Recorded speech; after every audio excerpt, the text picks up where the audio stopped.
All right, shalom, my friends. Today, upon prompting and encouragement from my friend Willie, he really wants me to demonstrate and lead by example, it seems, in making vlogs. And one of the first things to know when making vlogs is how key it is to look directly into the camera as much as possible when you are addressing the audience. And that creates a real intimate connection. It looks like you're just looking them right in the eyes, or at least very close to that. And it can be a big difference between how close your audience feels like they are to you. For example, I know personally as both someone who, I guess I would still call myself a YouTuber, uh, because a writer is just as much a writer if he never wrote, never published a book, or never sold a book, if you know what I mean. They still write, and that is still what they do, and that's their passion. That's their means of communicating a certain message that is on their heart. So never be discouraged by the numbers. I think one of the other counsels I would give to young vloggers and social media users and YouTubers to consider the numbers as they pertain to what functions and what is successful and what the audience seems to appreciate, but do not concern yourself with the numbers as it pertains to following your passion with sincerity.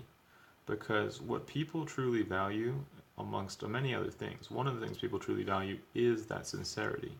And people are smarter than you might think, or some people might think, in that it is very apparent when someone is insincere, when someone is doing something for the views, when someone is phoning it in, doing something they know will get millions of views, but their heart is not there.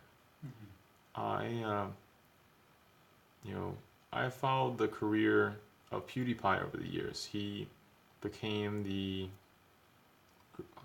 most subscribed to YouTuber about 4 or 5 years ago, maybe 6, and he's been there, that whole time until earlier this year when he started going back and forth with an Indian mega corporation for the #1 spot. And he might still be on number 1 now at the time of this recording, and he might be number 2. But my point is, throughout his career, he went from, his reputation was playing horror video games. Then he went to playing silly video games and commentating loudly. And then he went to, he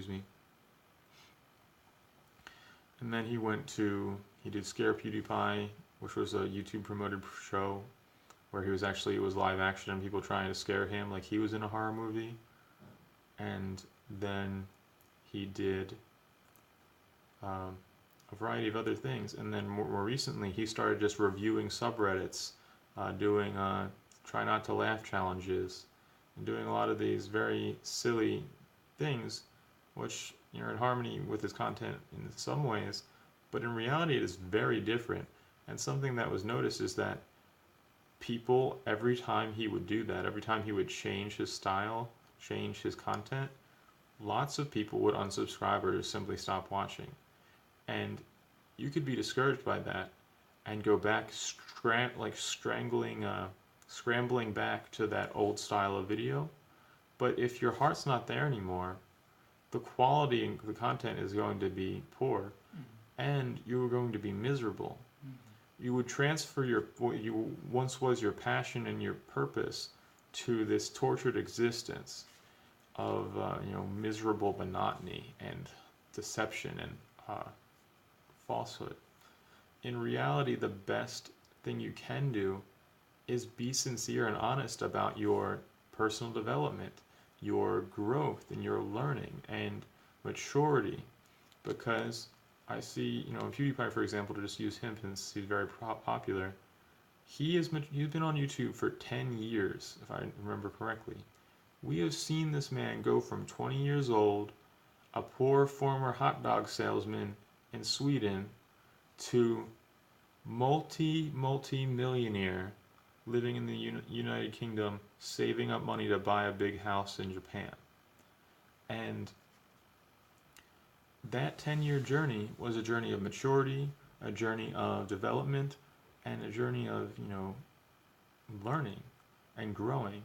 And when we give ourselves room to grow, we might come to a point where we hate our former selves. We're like, oh, what was up with that guy? He was like, why did he have that? Why did I have that haircut? Why did I wear those clothes?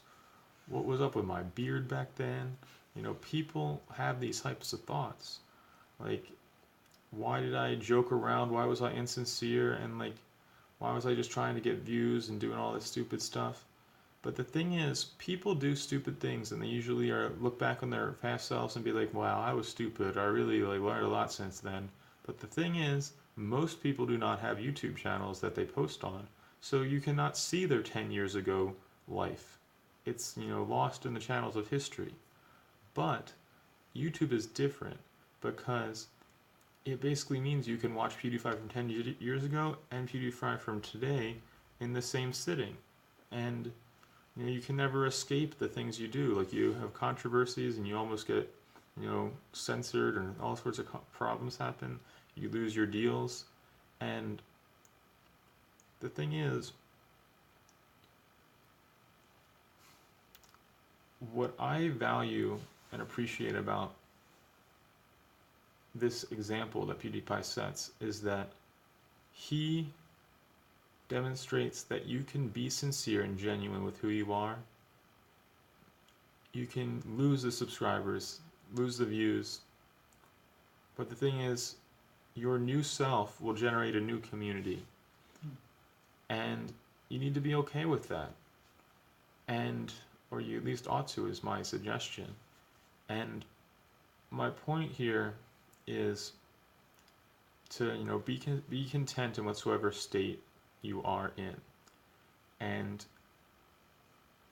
know that in 3 years you might look back on this video and be like, oh, what was I doing? But that video was part of what got you to where you are. And this is true for any part of your life, whether it's recorded or not, whether it's just thinking about it. But my point is that there are so many points to be made, but I think one of the core points is sincerity.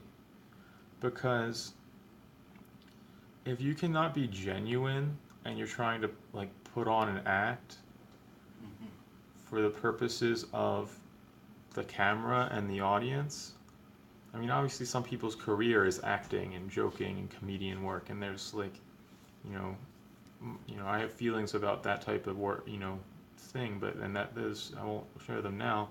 So like, some people, that's their job, but in a general sense, sometimes they break character. Sometimes like they let their sincerity and their like humanity seep through the character they play. And it's those moments where you can really connect with the person behind the screen. It's that moment. It's like when with those people, it's just those moments, but with other people, it's all the moments when someone's real. You know? And that type of content is really compelling because it's like actually having a friend who you know who they really are. And that content is what draws me to YouTube. That content is what keeps me coming back. And I think it will keep people coming for, you know, if things go on for a while, then I think things will like keep going on for a while like this and get more and more prominent as people just start making friendships with these online influencers. As people start to just open up their hearts to the camera, they can have this powerful impact on the lives of others, and they can watch themselves grow up when they go back and watch those videos. A bizarre situation. Imagine 30 years from now, you know, PewDiePie's son is, you know, 25 years old, and he gets to look at his father when he was 20 years old, could barely speak English like well at all, and he's being interviewed by the news because he got a few 100,000 subscribers. And here he is he's creeping up on 100 million. And it is fascinating that that is the world we live in, that children can watch their parents grow up and change and learn. That is amazing. And my appeal to you is to, you know, to be sincere, to be genuine, because it can be a rare thing. I think people seek that genuineness, they seek that intimacy, they seek that honesty. And the world is so confusing and deceptive, and every ad is a lie, all these Instagram photos are edited.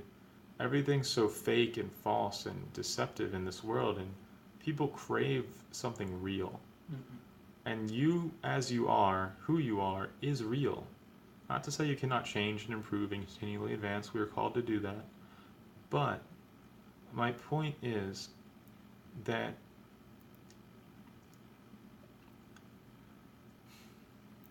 sincerity is essential to a genuine community. Because if you build a community around, let me rephrase this. If you put on a character, if you pretend to be something else, if you change the way you act in front of the camera just to get more views, and obviously there's ways that it's not so extreme, and that's, like, understandable.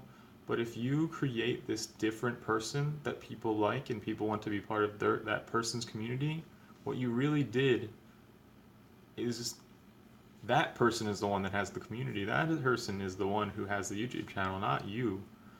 And this might sound extreme, but if you want people to like you for you, you have to be yourself. You have to let YouTube be YouTube, not some other character I made up, some improved version, or theoretically improved version that I pretend to be for the camera. That is not what YouTube ought to be about. YouTube ought to be about you and I and all of the different individual people that make up this planet. And I hope and I pray that it can stay like that for some more time, and we can hold off this corporate avalanche. So